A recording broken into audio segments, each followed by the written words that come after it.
সংগ্রামী নেতৃবৃন্দ, আপনারা সকলে জানেন আজকে যারা আমরা হরতাল কর্মসূচি পালন করছি, আমরা কিন্তু বেশিরভাগ লোকে গতকাল ঢাকার রাজপথে মহাসমাবেশে গিয়েছিলাম।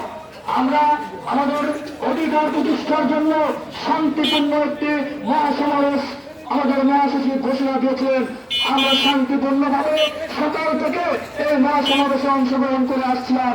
দুপুরের দিকে বাংলাদেশের মানচিত্রকে কলঙ্কিত করে, বাংলাদেশের পতাকার লাল সবুজের পতাকাকে কুলসিত করে দুপুরের দিকে এই আওয়ামী লীগ শেখ হাসিনার লেলিয়ে দেওয়া পুলিশ বাহিনীকে আমাদের নিরস্ত্র সাধারণ সাধারণ নেতাকর্মী তাদেরকে নির্বিচারে গুলি করা হয়েছে, নির্বিচারে লাঠিপিটা করা হয়েছে, টিয়ার সেল গ্যাস নিক্ষেপ করা হয়েছে, রাবার বুলেট নিক্ষেপ করা হয়েছে, ছোড়াগুলি সাউন্ড গ্রেড নিক্ষেপ করা হয়েছে। সাধারণ নিরস্ত্র মানুষ আমরা ঢাকার রাজপথে বসে থেকে শান্তিপূর্ণভাবে সমাবেশ পালন করছিলাম।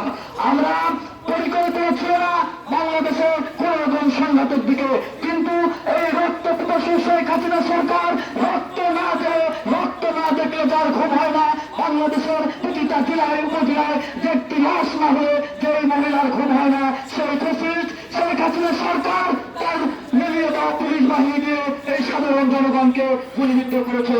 আমাদের সহযোদ্ধা রাজপথে আমরা শান্তিপূর্ণ কর্মসূচি পালন করছিলাম। গাবতলী বিএনপি নেতা বিষয়ক সম্পাদক দুর্গাদাস শফিকুল মেম্বারকে গুলিবিদ্ধ হয়েছেন, রামেশ্বর যুবদলের মাসিক রানা গুলিবিদ্ধ হয়েছেন, অসংখ্য নেতাকর্মী লাঠিপেটা খেয়ে আঘাতে জর্জিত হয়েছে। আমরা কালকে বাংলাদেশে একটি শান্তিপূর্ণ কর্মসূচি পালন করতে গিয়েছিলাম। সেখানে আমরা তো এই পাটকেল লাঠি সেটা দা কুড়াই নিয়ে ঢাকায় আমরা যাইনি।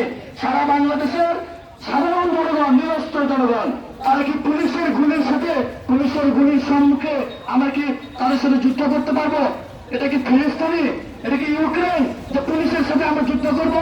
পুলিশ আমাদের ভাই। আজকে দেখেন বাংলাদেশে একটি পুলিশ, একটি রাষ্ট্রীয় প্রতিষ্ঠান, একজন পুলিশ সদস্য নিহত হয়েছেন। আমরা শোক জানাই ওই পুলিশ মুক্তিযোদ্ধা পরিবারের সন্তান, আমাদের ভাই, আমাদের রাষ্ট্র নিরাপত্তায় নিয়োজিত রয়েছে। আমাদের সেই পুলিশ ভাই রাস্তায় শহীদ হয়েছেন, আমাদের নেতাকর্মী অসংখ্য নেতাকর্মী শহীদ হয়েছে। আমরা যুদ্ধের ময়দানে দেখেছি পুলিশ সাউন্ড গ্রেনেড নিক্ষেপ করেছে, আমাদের সহযোদ্ধারা সেই সাউন্ড গ্রেনেড কুড়ে নিয়ে হাত দিয়ে নিয়ে সেটা আবার পুলিশের দিকে আক্রমণ করেছে।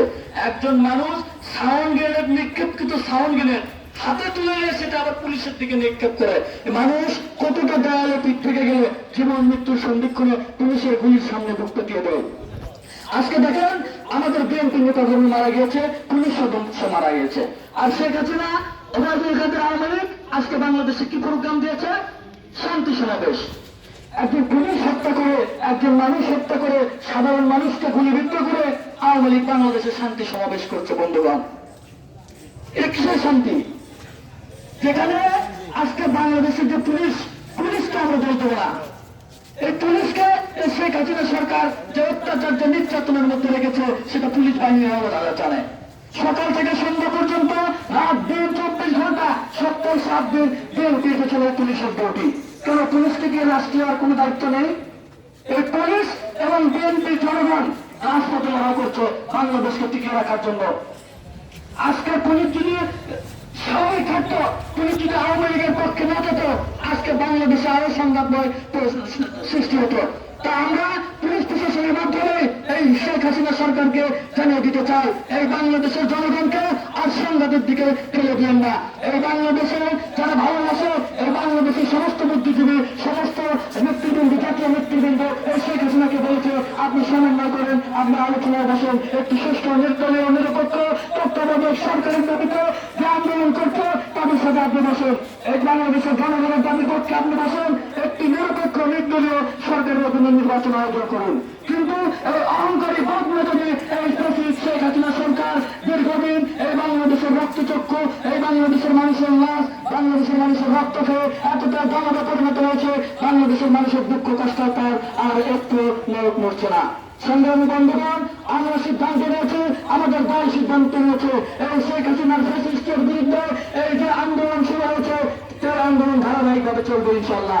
আমরা সকাল থেকে এই গাবতলীর মানুষ, আমরা জাতীয়তাবাদী মানুষ, আমরা অত্যন্ত শান্তিপ্রিয় মানুষ, আমরা সকাল থেকে শান্তিপূর্ণভাবে যে হরতাল কর্মসূচি পালন করছি, আমরা যে ভ্রাতৃত্ব যে সহমর্মিতা, আমরা যে সহযোগিতা এবং আন্তরিকতার পরিচয় দিয়ে আসছি, আমরা এই ধারাবাহিকভাবে এটি করে যাব। আমরা আগামীতে যে কোনো সংগ্রাম, যে কোনো লড়াই সংগ্রামে আমরা এই গাবতলীতে শান্তিপূর্ণ কর্মসূচি পালন করব। যদি কেউ অশান্তি সৃষ্টি করতে আসে, যদি কেউ গাবতলীর এই রাজনীতির পরিবেশকে নষ্ট করতে আসে, আমরা কিন্তু ছাড় দেবো না, আমরা তার ভাঙা জবাব দেবো ইনশাআল্লাহ। আগামী যে কোনো লড়াই সংগ্রামে আমরা সন্ধ্যা পর্যন্ত থাকবো। সন্ধ্যার দিকে আমাদের জাতীয় নেতৃবৃন্দ যে দিক নির্দেশনা দেবে, আমরা সেই কর্মসূচি এখান থেকে শুনে আমরা তার প্রস্তুতি গ্রহণ করে আমরা ঘরে ফিরবো। আমার যে কর্মসূচি রাজপথে স্বতঃস্ফূর্তভাবে পালন করার উদ্যোগটা আহ্বান আশা প্রত্যাশা ব্যক্ত করে আজকের এই শান্তিপূর্ণ হরতাল সমাবেশে উপস্থিত সকলকে গাবতলী উপজেলা ছাত্রদলের পক্ষ থেকে এই সংগ্রামী শুভেচ্ছা জানিয়ে সংক্ষিপ্ত কথা বলে শেষ করছি। সবাইকে ধন্যবাদ। শহীদ জিয়া আহমেদ, আকাশের দেশনেত্রী বেগম খালেদা জিয়া জিন্দাবাদ, তারুণ্যের অহংকার, আগামীর রাষ্ট্রনায়ক দেশ নায়ক জনাব তারেক রহমান জিন্দাবাদ, বাংলাদেশ জাতীয়তাবাদী দল জিন্দাবাদ, এদেশের 18 কোটি মানুষ জিন্দাবাদ, এদেশের আন্দোলনরত সকল নেতাকর্মী জিন্দাবাদ। সবাইকে ধন্যবাদ। আসসালামু আলাইকুম। ধন্যবাদ।